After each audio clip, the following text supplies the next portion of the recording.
Okay, so today's topic of discussion is vapor compression refrigeration system, or we fondly call it as VCRS.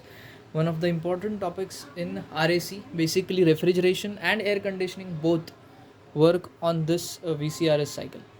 Okay, so in this first question is कि अपन ने इसके पहले जो module पढ़ा था उसमें देखा था कि there was fashion of using air refrigeration, मतलब अपन एक सिस्टम में एयर को डालते थे and we use to get refrigeration with the help of that. उसका एग्जांपल अपन ने बेल कॉल्मन साइकिल देखा था, ब्रिटन साइकिल देखा था, right. And in that we had studied कि how we can use air as a refrigerant and get the decrease in temperature or basically refrigeration and air conditioning. ठीक है. So why is it essential to study the vapor compression refrigeration system? It is essential because air refrigeration system has some drawbacks. क्या है वो पहले देखो. इधर लिखा है why VCRS is used instead of air refrigeration. तो ये जो ARC है इसका फुल फॉर्म है air refrigeration cycle has low C O P का लो होना मतलब क्या है कि रेफ्रिजरेशन कम होगा, तुम्हारा रेफ्रिजरेटिंग इफेक्ट कम मिलेगा तुम लोग को. एंड द सिस्टम गेट्स बल्कि, मतलब थोड़ा हेवी हो जाता है if you try to increase the C O P. मतलब अगर अपन ने बोला कि चलो मैं सी ओ पी बढ़ाता हूँ, लो सी ओ पी मिल रहा है तो सी ओ पी बढ़ाते हैं, we can do it by changing some temperature limits, we can get desired increase in C O P.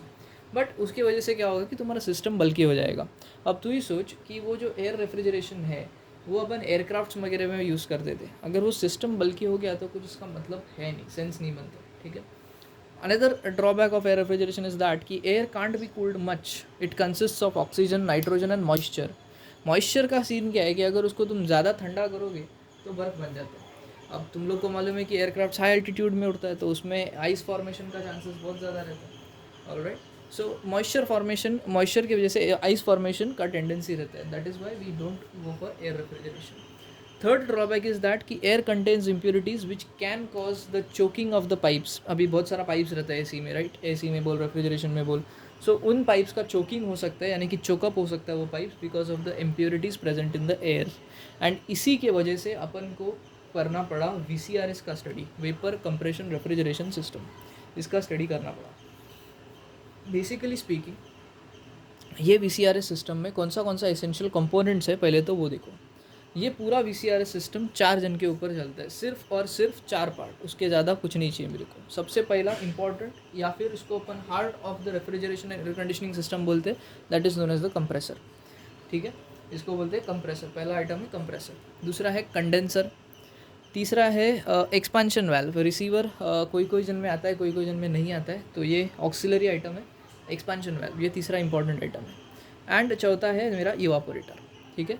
अगर तुम लोग देखोगे तो ये कोई एसेंशियल कंपोनेंट्स नहीं है, ये तो बेसिकली कॉइल्स है. इवापोरेटर कॉइल बोलते हैं इसको कंडेंसर कॉइल बोलते हैं. ठीक है.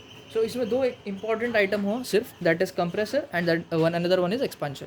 अब इसको अपन देखेंगे कि how does this works out, कि काम कैसे करता है. सबसे पहले क्या होता है कि this is a compressor. Compressor यहाँ से लो प्रेशर पे वेपर को सक करता है अंदर.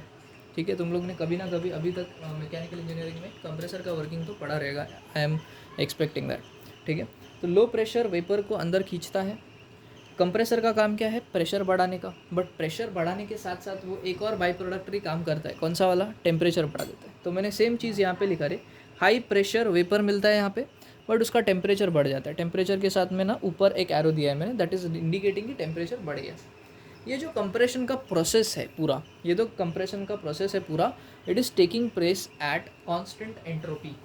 ये इंपॉर्टेंट पैरामीटर है और सम सॉल्विंग में बहुत इंपॉर्टेंट है. ये एंट्रोपी कांस्टेंट है during the process 1 to 2 which is a compression process. ठीक है. Entropy is going to remain constant.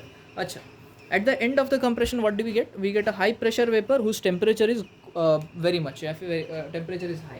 Condenser में क्या होता है, कंडेंसर ये प्रोसेस क्या है कि बेसिकली तुम लोग इसमें ना रेफ्रिजरेंट का फेज़ चेंज करवा है. फेज़ चेंज मतलब क्या, अगर तुम लोग देखोगे मैंने यहाँ पे लिखा है वेपर, बट जैसे ही कंडेंसर ख़त्म होता है तो मैंने यहाँ पे लिखा है लिक्विड. इसका मतलब क्या है, अगर इधर देखोगे मैंने dash dash dash dash line मारा है, मतलब क्या है कि यहाँ पे लिक्विड फॉर्मेशन स्टार्ट हो चुका है. ठीक है. मतलब अपन उसका टेम्परेचर घटाने का काम करते हैं, और ये टेम्परेचर घटाने के साथ साथ व्हाट हैपेंस इज कि इसका जो फेज़ चेंज है वो हो जाता है. मतलब वेपर से I get liquid at the end of the condenser.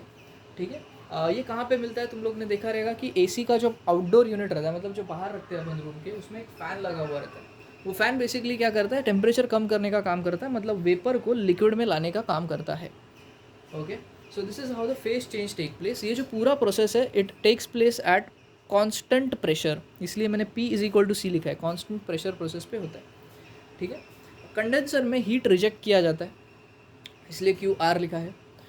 Compressor को वर्क दिया जाता है, इसलिए W को मैंने अंदर के साइड में एरो बना के रखा। ठीक है, ऑल राइट। दिस रेफ्रिजरेंट या फिर दिस इसके अंदर का जो भी फ्लूइड या फिर रेफ्रिजरेंट है, उसको मैं हाई प्रेशर लिक्विड के फॉर्म में एंड टेम्परेचर उसका कम है उस फॉर्म में मैं रिसीवर में सप्लाई करता हूँ। ठीक है, रिसीवर में वो स्टोर होता है एंड व्हेनेवर एसेंशियल मुझे वो डिलीवर होने के लिए रेडी रहता है। ठीक है, जैसे ही रिसीवर में आ गया ये हाई प्रेशर लिक्विड, जिसका टेम्परेचर आज के डेट में बहुत ज़्यादा है, टेम्परेचर थोड़ा बहुत कम हो चुका है, वो हो जाता है एक्सपांशन वाल्व के पास। Expansion valve is the magical component in refrigeration systems. ठीक है, एक्सपांशन वाल्व क्या करता है, एक्सपांशन वाल्व ना बेसिकली एक नैरो ओपनिंग रहता है, उसमें से अपन इस रेफ्रिजरेंट को घपाघप पास करवाते हैं। So what happens is during that expansion का process the pressure of the liquid gets low, pressure घट जाता है। ठीक है, लो प्रेशर हो जाता है and at the same time temperature और घट जाता है। देखना ऑलरेडी टेम्परेचर लो है, एंटर करने के टाइम पे टेम्परेचर और घट गया, मैंने 2 एरो डाला है उधर डाउनवर्ड डायरेक्शन में, that means that temperature is decreasing very much. ठीक है, ये एक्सपांशन में तुम्हारा बहुत सारा रेफ्रिजरेंट ना इवापोरेट भी हो जाता है, मतलब कि उड़ जाता है, but majority of the refrigerant in the vapour form it is gone ahead. अब तुम लोग देखो यहाँ पे एक और बार फेस चेंज हुआ, if you have noticed it. ठीक है, यहाँ पे लिक्विड था, यहाँ पे मैंने लिखा है लिक्विड एंड वेपर मिक्सचर, मतलब यहाँ पे थोड़ा सा लिक्विड भी फॉर्म हुआ है। ठीक है, ऐसा नहीं है कि नहीं हुआ है। ठीक है, so it is liquid plus vapour का मिक्सचर। ठीक है, नाउ वी हैव दिस ये वेपर क्यों फॉर्म हो रहा है, बोला ना मैं इवापोरेशन हुआ, तो ये एक्सपांशन वाल्व में थोड़ा बहुत इवापोरेशन के कारण यहाँ पे वेपर भी बनता है एंड लिक्विड तो पहले से था ही। अब ये लिक्विड एंटर मारता है इवापोरेटर में। ठीक है, अच्छा एक और चीज़, एक्सपांशन वाल्व में जो प्रोसेस होता है it is at taking place at constant enthalpy, enthalpy remains constant. ठीक है, now this very low temperature refrigerant is now supplied to the evaporator. Evaporator मतलब अपना एसी या रेफ्रिजरेटर जो भी बोलो तुम लोग, ये हीट एक्सट्रैक्ट करता है, ये हीट अब्जॉर्ब करता है, तो ये रेफ्रिजरेंट पास होता है। अब ये रेफ्रिजरेंट क्या है, ठंडा है, आजू बाजू का जितना भी हीट है सब ले लेगा और खुद क्या हो जाएगा, गर्म। अब जब ये गर्म हो जाएगा मेरे दोस्त, तो ये पूरा वेपर बन जाता है, मतलब इधर से निकलते निकलते पूरा वेपर के फॉर्म में मिल जाता है और उसका टेम्परेचर बहुत कम होता है, मतलब बहुत कम से थोड़ा कम। ठीक है, अभी क्या बोला मैंने, इधर बहुत ज़्यादा कम था टेम्परेचर और इधर क्या है, थोड़ा सा कम है। ठीक है, सो मैं लेटेस्ट से कि इधर में 3 डिग्री सेल्सियस था, तो इधर वो कितना रहेगा, 5 डिग्री सेल्सियस रहेगा या 8 डिग्री सेल्सियस रहेगा। ठीक है, so this is how the evaporator works and evaporator is also operating at pressure is equal to constant. ये जो हीट अब्जॉर्ब करता है उसको रेफ्रिजरेटिंग इफेक्ट भी अपन बोलते हैं। ठीक है, so this is how the VCRS system works. और ये वापस से जो लो प्रेशर वेपर है वापस कंप्रेसर के अंदर जाएगा and this goes on repeating again and again and again. This is the cycle, इसको बोलते हैं simple VCRS cycle, vapour compression refrigeration system, या इसको बोलते हैं VCRS साइकिल। ओके, चलो फाइन। सो यहाँ पे अपन ने हर एक कंपोनेंट स्टडी किया, उसका क्या रोल है VCRS साइकिल में वो देखा। फिर भी एक रिकैप के फॉर्म में बताता हूँ तुमको कि 1 to 2 कंप्रेशन हुआ, 2 to 3 कंडेंसेशन हुआ, 3 to 4 देख किधर लिखा है, 3 to 4 एक्सपांशन के बाद में मैंने 4 लिखा है, that is expansion process. 4 to 1 इसके बीच में इवापोरेशन हुआ। So this is the process that is taking place in VCRS। Okay, अब इसके बाद we need to study go back basically to thermodynamics, क्योंकि थर्मोडाइनमिक्स में अपन ने स्टीम और स्टीम टेबल्स पढ़ा था, उसमें एक कॉन्सेप्ट था जिसको अपन ये बोलते थे PH and TS diagrams, pressure enthalpy and temperature entropy charts. वो अपन को ये टाइप ऑफ सम सॉल्व करने में बहुत एसेंशियल है। तो basically in this introduction video, ये इंट्रोडक्शन वीडियो है इसका, तो we will just look into it कि what all things are necessary for us to study for solving the problems related to VCRS systems. Alright, okay okay, so these were the charts that I was talking about. ये जो है ये basically जो मैंने regions बताया है यहाँ पे, they are applicable for both types of chart. 2 types of chart रहता है बेसिकली, एक रहता है PH चार्ट जिसको बोलते हैं प्रेशर एंथैल्पी चार्ट, एंड दूसरा रहता है TS chart, temperature entropy chart. जो यहाँ पे मैंने बताया है वो बेसिकली दोनों ग्राफ्स को कंसिडर करके बताया है। So will look into it one bye. ये जो ग्राफ है ये है क्रिटिकल पॉइंट। ये क्रिटिकल पॉइंट ने इस ग्राफ को दो हिस्सों में कट कर दिया है। क्रिटिकल पॉइंट के राइट साइड में, मतलब ये ग्राफ को पार करके मैं अगर यहाँ पे आ गया तो यहाँ पे एग्जिस्ट करता है वेपर और गैस, जिसको बोल सकते हैं अपन जनरल टर्म में वेपर और गैस। ठीक है, इस ग्राफ के ये बाजू में आ गया मैं, मतलब इस कर्व को लेफ्ट साइड में आ गया मैं, तो यहाँ पे एग्जिस्ट करता है लिक्विड या फिर उसको अपन फ्लूइड बोलेंगे। ठीक है, लिक्विड या फिर फ्लूइड, वेपर या फिर गैस। बट अगर मैं इस ग्राफ के अंदर चला गया, इसको बोलते हैं वेट रीजन, इसको बोलते हैं वेट रीजन। इसमें एग्जिस्ट करता है पानी भी और वेपर भी। ठीक है, पानी भी रहता है और वेपर भी रहता है वेट रीजन के अंदर। अगर मैंने ये लेफ्ट साइड वाले ग्राफ के ऊपर कोई पॉइंट मार्क किया तो उसको बोला जाता है saturated liquid. SAT stands for saturated liquid. अगर मैंने इस ग्राफ के इस पॉइंट या फिर इस बाजू में कोई इस कर्व के ऊपर कोई पॉइंट मार्क किया, उसको बोल देते हैं अपन सैचुरेटेड वेपर। ठीक है, so this is the part. और ये जो मिडिल पॉइंट है इसको बोलते हैं क्रिटिकल पॉइंट। ओके, ये बेसिकली तुम्हारा एक सिनॉप्सिस है जिसको अपन ने ऑलरेडी थर्मोडायनामिक्स में या थर्मल इंजीनियरिंग में क्लियर किया था, वो ये तुम्हारे सामने है, अभी वापस आ गए। ठीक है, तो मैं क्या बोल रहा हूँ ध्यान से सुनो।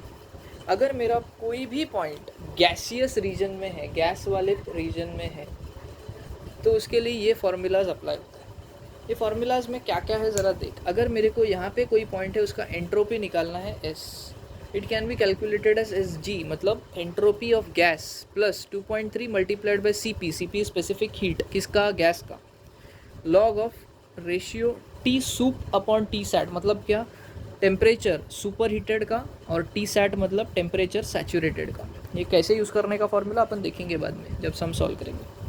अगर यहाँ पे गैसियस रीजन में कोई पॉइंट है, उसका एंथैल्पी मुझे फाइंड आउट करना है, तो what I will use this formula, H is equal to Hg plus specific heat of gas multiplied by T super heated minus T saturated. ठीक है, this is the formula that I will use. Okay, no problem. Okay, ये किसके लिए हो गया, gaseous reason के लिए हो गया। Similarly if there is some point which is lying in the liquid region या फिर फ्लूइड रीजन, तो फ्लूइड रीजन में कोई अगर पॉइंट है और उसमें मेरे को ये वाले रीजन में जहाँ पे मैं बोलता हूँ लिक्विड और फ्लूइड एग्जिस्ट करता है, वहाँ पे मुझे कोई एंट्रोपी निकालना है किसी पॉइंट का, तो formula is SF minus 2.3 CP, यानी कि specific heat of fluid. SF बोले तो entropy of fluid, ln of T sat upon T sub cooled, SUB लिखा है मैंने, T सब मतलब सब कूल्ड, और T सैट मैंने बताया सैचुरेशन टेम्परेचर है।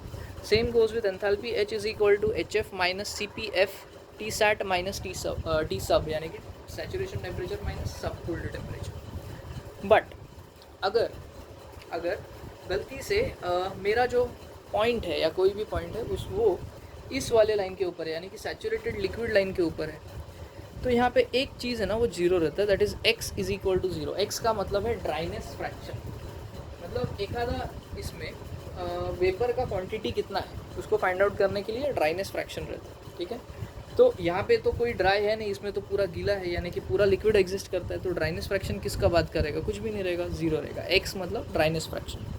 अगर कोई भी पॉइंट इस लाइन के ऊपर है जिसको बोलता है मैंने सैचुरेटेड लिक्विड, अगर उधर का एंट्रोपी निकालना है उसको SF बोलेंगे, H निकालना है उसको HF बोलेंगे, V निकालना है तो VF बोलेंगे। V stands for specific volume, तो वो VF रहेगा। ठीक है, इन द सिमिलर सेंस अगर कोई पॉइंट इस कर्व के ऊपर एग्जिस्ट करता है, यानी कि सैचुरेटेड वेपर वाले कर्व पे, तो वहाँ पे X का वैल्यू 1 रहेगा। 1 मतलब क्या कि ड्राइनेस फ्रैक्शन इज़ 1, यानी कि 100% है वहाँ पे ड्राइनेस फ्रैक्शन, यानी कि पूरा का पूरा स्टीम एग्जिस्ट करता है वहाँ पे। यहाँ पे अगर कोई एंट्रोपी निकालना है तो SG, एंथैल्पी निकालना है तो HG, वॉल्यूम निकालना है तो VG, स्पेसिफिक वॉल्यूम निकालना है तो VG कहलाएगा। ठीक है, बट सपोज मेरा कोई तो पॉइंट यहाँ बीच में वेट रीजन में है, ठीक है, वेट रीजन में है, तो these set of formulas will become active. S is equal to SF plus X into SFG। SFG बोलेगा तो फ्लूइड एंड गैस दोनों एग्जिस्ट कर रहे हैं वहाँ पे। ठीक है, V is equal to X into VG, H is equal to HF plus X into HFG।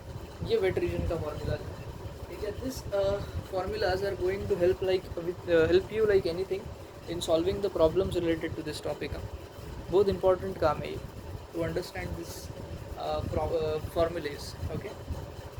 अब बेसिकली मैं तुम लोग को ये बताता हूँ कि ये चैप्टर के अंदर अपने को कम से कम बेसिकली 5 टाइप का प्रॉब्लम्स है. There are almost 5 types of problems that exist and which we need to solve. Alright, so we will look into it one by one. जो पहला है, ठीक है, उसका मैं नाम डिक्टेट करता हूँ. In the further lectures, in the further videos we will see the problems as well as the cycle related to those, but in this video we just dictate the names. The first one that is इसको बोल सकते हो तुम लोग कि types of various vapour compression cycles कौन सा है. तो बेसिकली ये टाइप्स बनाने का ज़रूरत क्यों पड़ा कि अपन को ना हमेशा लालच रहता है कि अपन को COP सबसे ज़्यादा चाहिए. तो what we did was we tried and experimented different ways to get that higher COP. ठीक है, तो इसीलिए अपने पास 5 वेपर कंप्रेशन साइकिल्स का टाइप है. उसमें से पहला है cycle with dry saturated vapour after compression.